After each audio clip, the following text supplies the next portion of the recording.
So I'm going to keep it a stack with you. The main thing that this build revolves around is going to be the Unforgiven SMG with Demolitionist. There's a couple ways you could set this up. The initial way, you can actually run one with Repulsor Brace. With Repulsor Brace, you can actually go ahead and then rock Echo of Persistence and give yourself some insane survivability with things like Feed the Void, and they're also going to be using Chaos Accelerant as well. Now, keep in mind, Child of the Old Gods with Repulsor Brace is going to pair very, very well. However, the main setup that I'm kind of going for, or that I've been playing around with, is this one, right? The Demolitionist Golden Tricorn. Regardless, you're still going to be having your Controverse holds here because these are just going to drastically improve your charging for your Void Grenades. So it's going to be very, very useful, and then especially with the ability to overcharge them with Chaos Accelerant, it's going to just be very, very nice. Now, your grenade, honestly, that just depends on your preference, your style of choice. Scatter, Vortex are probably the main popular ones. Now, important to note that if you are going to decide to run the Vortex Grenade, and fragment you may want to go ahead and pick up is going to be Echo of Remnants. Vortex Grenade, even stronger, last even longer, do more damage, put in more work. Just an option to keep in mind, especially with Golden Tricorn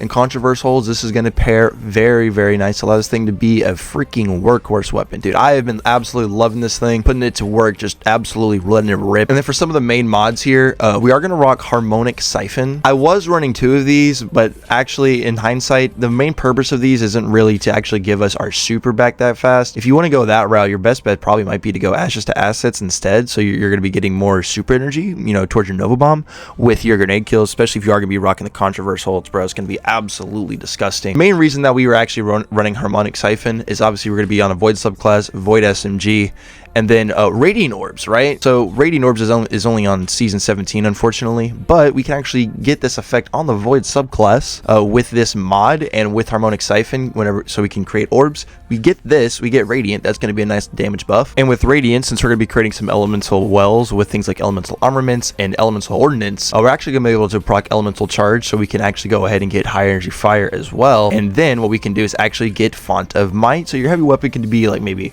Rocket Launcher or Sword or Linear Fusion Rifle, whatever your preference is. And obviously your main workhorse weapon that makes this whole build go is going to be the Unforgiven. Also, if you want, you know, totally go for an Empowering Rift depending on your style of play if you want, especially if you're going to be having Devourer set up. If you have Repulsor Brace, then Empowering Rift is definitely going to be a good idea. But here's a quick look at the mods once again, just going down the line. A lot of damaging stack mods that we can get on there with things like Radiant Orbs, High Energy Fire, and Font of Might. This is just the most important thing that you need is an Unforgiven. Even with Solo 3.0 being out and being as fun and as strong as it is, I still feel like Void 3.0 is just so much fun and strong as it is still by itself, even without all these Season 16 mods that we had to help it with its initial release. You know, with the right setup, you're still able to get consistent volatile rounds, and the Void Synergy subclass, bro, for everybody, all the fragments, aspects for all the classes is just very, very strong and very, very nice. The on-demand weakening effect that you can have on your grenades is also very nice and very much so appreciated. Combine that with some of the strength of the exotics that you have, especially for the Warlocks with things like Nezarec Sins, Controverse Holds, hell dude, even Eye of Another World. Your kit is just very much so open and very easily customizable to your preference. And that's exactly what I like about this setup, man, especially with the Unforgiven coming around in this season. It is the perfect mold, perfect type of SMG that I want in this setup, especially now that I can actually have a build that actually makes use of how good Golden Tricorn can be, at least with this specific setup. It absolutely makes the SMG a true workhorse champion. Let me know some of your favorite Void 3.0 builds down below. Make sure to subscribe.